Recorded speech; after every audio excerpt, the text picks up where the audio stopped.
தட்டாங்காயும் பாசிப்பருப்பும் செடி ஓடுறதுல 2 செடி அதை பறிச்சுக்கிட்டு இருக்கேன். இதை பிடுங்கணுன்னா கொஞ்சம் உரிச்சு ஊற வச்சு குழம்பு வச்சுக்கலாம்ல. அதுக்கு குழம்பு வச்சு நல்லா வல்லு வதக்குன்னு சாப்பிடணும்பா. நெத்து காஞ்ச நெத்தாக இருக்குது வருந்தா. இது வந்து தட்டாம்பயிறு, இது வந்து பாசிப்பருப்பு. இதை வச்சு நம்ம வந்து தேடி தேடி பிறக்கிக்கிட்டு இருக்கிறோம். எல்லாம் செடிக்குள்ளே இருக்கும் 2 செடி தான் நல்லா அடர்ந்து நல்லா முளைச்சி பிறக்குதுங்க. வாங்கிட்டு வெளியில் ஓகே மெதுவாக பார்த்து வா.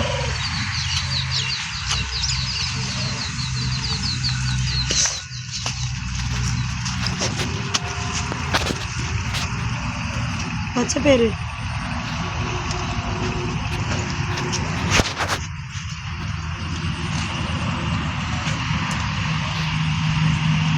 இல்லைவா? சரி எப்படிங்கப்பா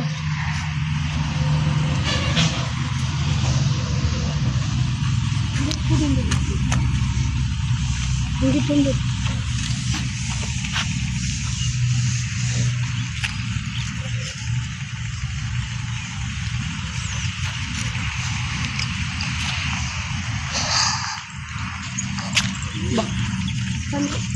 சரி சைடில் கட் பண்ணுங்க. சரிங்க, தட்டாங்காவை பறித்து தட்டாங்காவும் பாசிப்பருப்பும் பறித்து ஊற்றி வச்சுருக்கோம். இங்கே ஒரு கைப்பிடி அளவு இருக்குது.